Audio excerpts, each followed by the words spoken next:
में क्या है, एक साइलेंड्रिकल कंडक्टर है जिसका रेडियस है r, ये कांस्टेंट करंट कैरी कर रहा है। हमें प्लॉट बताना है magnitude of magnetic field b का डिस्टेंस t के साथ, जो डिस्टेंस है फ्रॉम सेंटर ऑफ कंडक्टर, ये कौन से फिगर से करेक्टली रिप्रेजेंटेड है, तो हमें ये बताना है। तो इसके लिए हम क्या करते हैं, एक सिलेंडर ड्रॉ करते हैं सबसे पहले।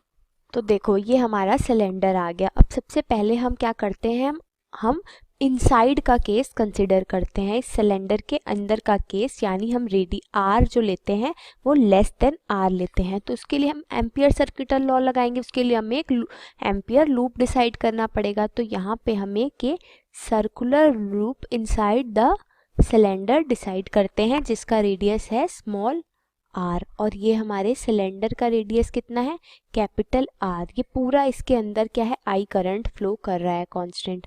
तो यहाँ पे क्या होता है, हमारा एम्पियर सर्किटल लॉ क्या कहता है, B dot D L equal होता है म्यू नॉट आई डैश के। ये आई डैश क्या है, आई डैश है current enclosed in the loop. ठीक है, current enclosed in loop, ampere loop. तो इस केस में हमारा करंट इनक्लोज्ड क्या होगा, आई डैश होगा हमारा total current I divided by pi R square into pi small R square, यानी आ जाएगा I R square by capital R square. तो यहाँ पे बी डॉट डी एल को मैं क्या लिख सकती हूँ, B into two pi R, और ये आ जाएगा mu not times of I R square by capital R square. यहाँ से सॉल्व करेंगे, ये r और r कैंसिल हो गया, b आ गया मेरे पास mu not I r upon 2 pi capital R का whole square for r less than r के केस में। मतलब मैग्नेटिक फील्ड इनसाइड क्या आ गई, ये आ गई मेरे पास।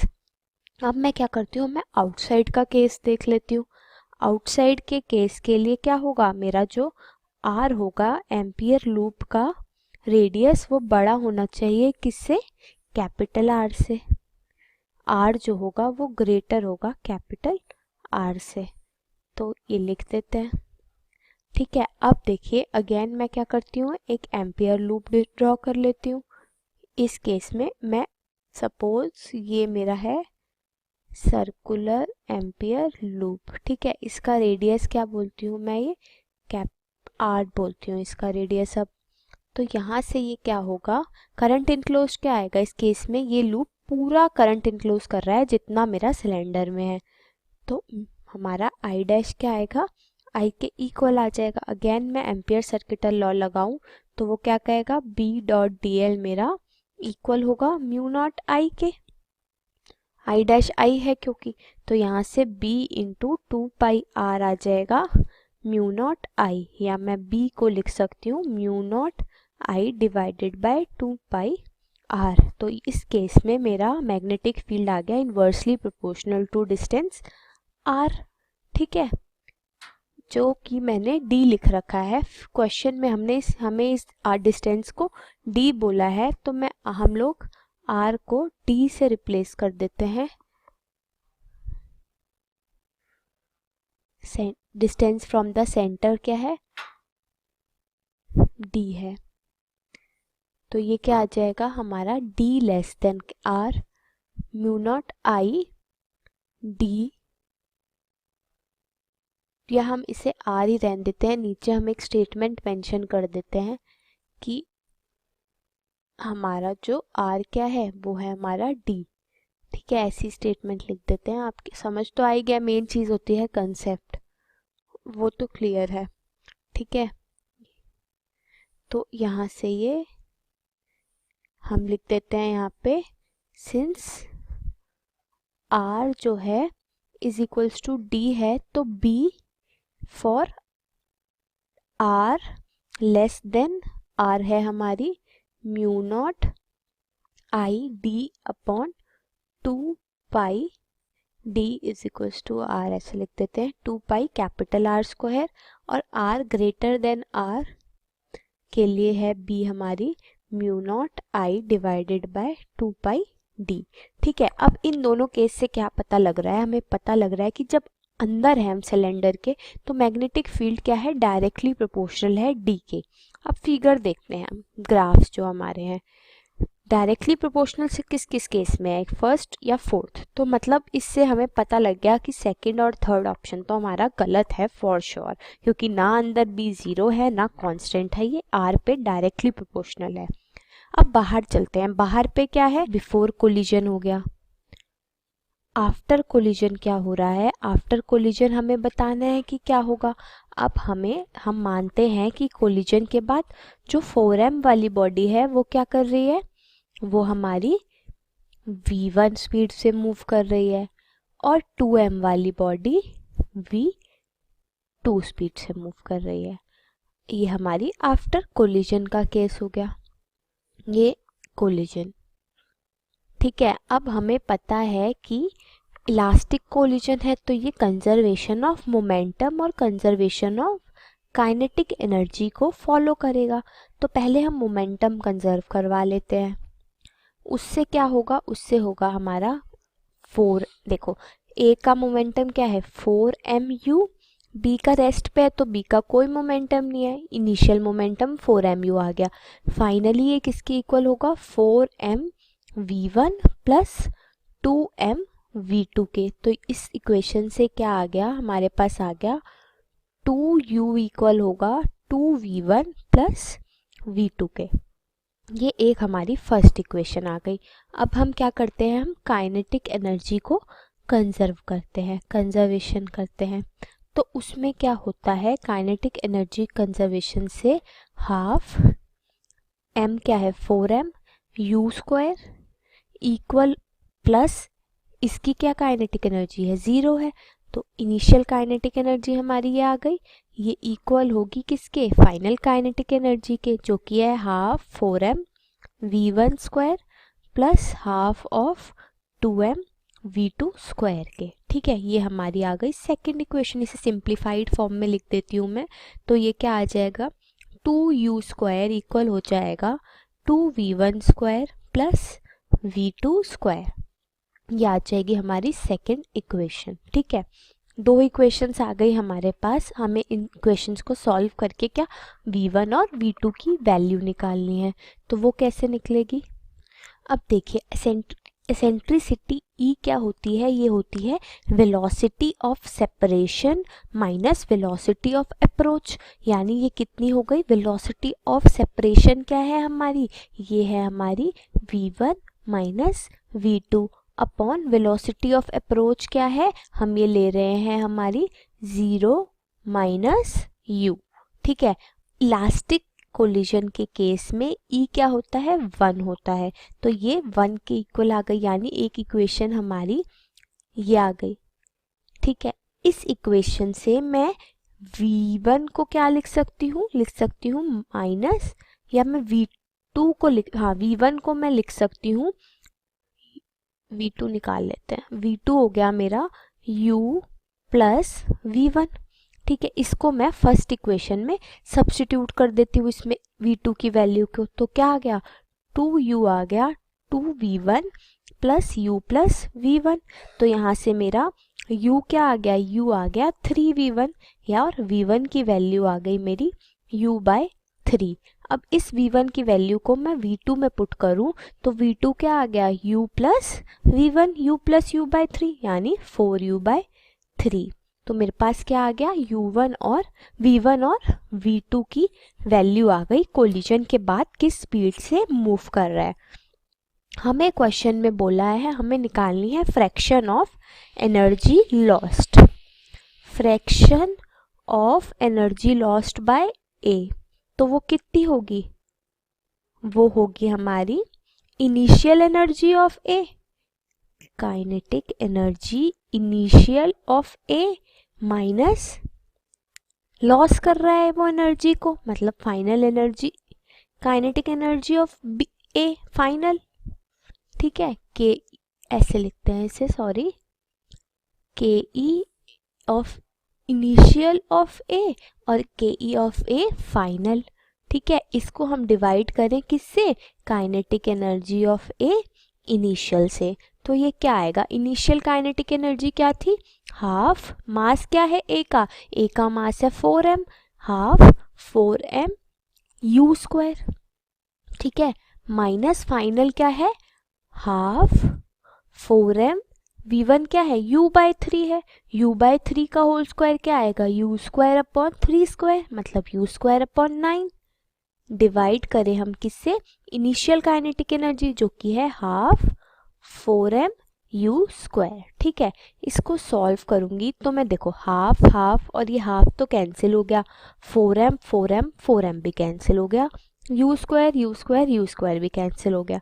यहाँ बचा मेरे पास 1 माइनस 1/9, ठीक है। ये पूरा तो कैंसिल हो गया क्योंकि ये कॉमन टर्म है, सब में है ये, ठीक है। तो ये कितना हो गया, 9 माइनस 1 8/9। तो fraction of energy lost by A मेरे पास नॉर होगा, एंड होगा, और होगा, नैंड होगा। तो इसमें दो स्विच है ए और बी, और इसको हमने 6 वोल्ट की बैटरी के साथ एक रेजिस्टेंस की तरफ कनेक्ट करते हुए एक एलईडी के साथ कनेक्ट किया है।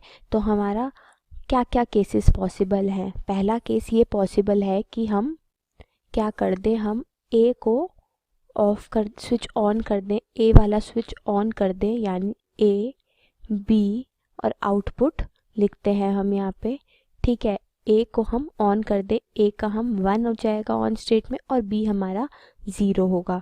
तो इस केस में क्या होगा सी कि ये वाला स्टेट ऑफ हो रहा है, तो हमारा क्या होगा, यहाँ से करंट जाएगा और हमारा करंट क्या होगा, एलईडी की, ये स्विच ऑफ है तो ये पूरा जो 6 वोल्ट का है करंट यहाँ से भले ये जाएगा लेकिन यहाँ पे हमें ये ओपन मिलेगा, तो ये पाथ हमारा कंडक्टिंग पाथ नहीं होगा, हमारा सारा करंट एलईडी की तरफ चला जाएगा और हमारी एलईडी क्या होगी, ऑन हो जाएगी। एलईडी ऑन होगी तो हमारा आउटपुट क्या आ गया, ऑन स्टेट में आ गया, यानी 1 आ गया, ठीक है। एलईडी ऑन हो जाएगी, क्यों, all current goes in LED वाला हम पार्ट ले लेते हैं, ठीक है। अब हम चलते हैं, नेक्स्ट क्या स्टेट हो सकती है, नेक्स्ट स्टेट ये हो सकती है कि हम ए को ऑफ कर दें, ए को हम 0 पे रहने दें, लेकिन हम बी को ऑन कर रहे हैं, 0 और 1 का हम देते हैं। तो इसमें क्या होगा, इसमें अगेन ये हमारा लूप क्या है, नॉन कंडक्टिंग है, यहाँ पे स्विच ऑफ है और ये वाला ऑन है, तो कोई करंट हमारा इधर फ्लो नहीं कर रहा। 6 वोल्ट जो ये पूरा बैटरी है वो सारा कहाँ पे यूज़ होगा, वो इस वाले पार्ट में यूज़ होगा। तो यहाँ पे भी हमारी एलईडी क्या आएगी, ऑन हो जाएगी। इसमें भी यही है हमारा, ठीक है। तो हमारा ये भी एलईडी ऑन हो जाएगी। अब थर्ड केस अगर हम लें कि हम दोनों ए और बी स्विच को ऑन कर दें, तो क्या होगा, यहाँ से ये भी ऑन है और यहाँ से ये भी ऑन है। इस केस में क्या होगा, इस केस में हमारा सारा करंट इस वाले टर्म में जाकर यहाँ से यहाँ पहुँच जाएगा, एलईडी में कोई करंट नहीं जाएगा, सारा जो करंट होगा वो ये पाथ ले लेगा हमारा, ठीक है। No current goes in LED, ठीक है, no current goes in LED, ठीक है, इन एलईडी। हमारा सारा करंट क्या होता है, सारा करंट फ्लो हो जाता है स्विचेस की लीड में, ठीक है। तो हमारी एलईडी क्या है, ऑफ स्टेट में, एलईडी हमारी ऑफ स्टेट में आ जाती है, इसलिए आउटपुट क्या आ जाता है, 0 आ जाता है।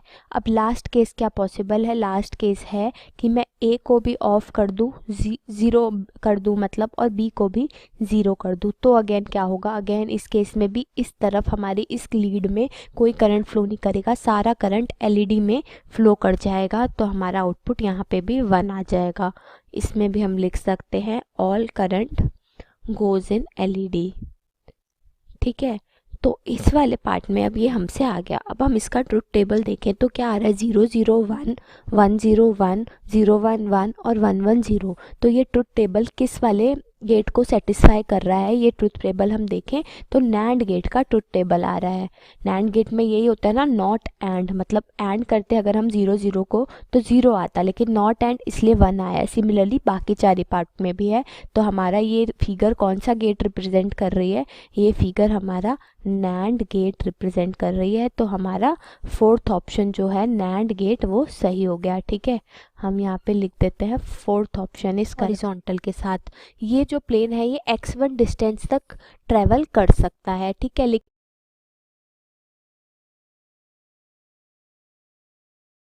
लेकिन जब हम इसकी इंक्लिनेशन को 30 डिग्री कर दे रहे हैं तो और सेम वेलोसिटी से शॉर्ट कर रहे हैं तो ये x2 डिस्टेंस तक जा सकता है। तो हमें x1 रेशियो x2 की वैल्यू निकालनी है। तो सबसे पहले देखते हैं, ये देखो ये सब ऑब्जेक्ट है, तो किसी भी टाइम पे इस पर क्या फ्री बॉडी डायग्राम देखें तो क्या फोर्सेस लगेंगे, इसमें mg नीचे को लगेगा और यहाँ लगेगा हमारा नॉर्मल रिएक्शन। ठीक है, तो हमारा एक्सीलरेशन क्या आ जाएगी, ये mg है तो ये वाला क्या आ जाएगा, ये आ जाएगा हमारा mg साइन थीटा। लेकिन हम ऊपर की तरफ एक्सीलरेट कर रहे हैं, एक्सीलरेशन हमारी ऊपर की तरफ है, तो इससे हमारा एक्सीलरेशन क्या आ गई, एक्सीलरेशन आ जाएगी हमारी minus of g sine theta. ठीक है, तो आ गई है एक्सेलरेशन। अब हम न्यूटन्स की इक्वेशन देखें तो वो क्या कहती है, न्यूटन इक्वेशन कहती है v square is equals to U square plus 2as। तो यहाँ पे जो हमारा v है, v फाइनल है। ठीक है, v फाइनल की वैल्यू क्या है, 0 है, क्योंकि ऑब्जेक्ट हमारा स्टॉप हो जा रहा है एक डिस्टेंस ट्रेवल करने के बाद। ठीक है, तो ये 0 हो गई। और u स्क्वायर, अगर हम दोनों u स्क्वायर को हम u ही मान लें, ठीक है, क्योंकि दोनों ही केस में 1 केस या 2 केस दोनों के लिए u क्या है, सेम है, u is same for both case. तो पहले केस की बात करें हम, u स्क्वायर प्लस 2, एक्सेलरेशन भी हमारे दोनों की सेम नहीं होगी क्योंकि थीटा पे डिपेंड कर रही है एक्सेलरेशन, तो 2 इंटू माइनस जी साइन थीटा इंटू एस यहाँ पे मैं x दिखा देती हूँ। तो ये हो गई मेरी इक्वेशन। इस इक्वेशन से क्या आया, इस इक्वेशन से मैं x की वैल्यू अगर निकालना चाहूँ तो वो मेरी कितनी होगी, वो होगी u square upon 2g sine theta. ठीक है, अब मैं इस इक्वेशन का यूज़ करके x1 और x2 दोनों का डिस्टेंस निकाल सकती हूँ। इससे मेरा x1 क्या हो गया, x1 हो गया u स्क्वायर, जो कि सेम है दोनों केस में, 2g sine theta 1। Sine theta 1 कितना है, थीटा 1 है 60 डिग्री, मतलब साइन 60 डिग्री आ गया। ठीक है, और x2 क्या आ गया, x2 आ गया मेरे पास u square upon 2g sine 30 degree. Theta 2 क्या है मेरा, 30 डिग्री है। तो हमें क्या निकालना है, हमें x1 अपॉन x2 निकालना है। x1 अपॉन x2 निकालेंगे तो देखेंगे ये किसके इक्वल होगा, u स्क्वायर से u स्क्वायर कैंसिल हो जाएगा, डिवाइड करेंगे हम इन दोनों को, 2g से 2g कैंसिल हो जाएगा, हमारे पास x1 अपॉन x2 क्या आ जाएगा, साइन 30 अपॉन साइन 60 आ जाएगा। तो साइन 30 कितना होता है, ये होता है 1/2 और साइन 60 होता है √3/2। तो इसका रेशियो आ जाएगा 1/√3। ठीक है, ये आ गया हमारा x1 अपॉन x2। तो ये कौन सा ऑप्शन है, ये हमारा है फोर्थ ऑप्शन। तो इससे हम कह सकते हैं हमारा फोर्थ ऑप्शन ठीक हो गया। तो दिस फोर्थ ऑप्शन करेक्ट हो गया, बाकी ये तीनों ऑप्शंस हमारे रॉन्ग हो गए। हमें रेशियो मिल गया x1/x2 का कितना, 1/√3।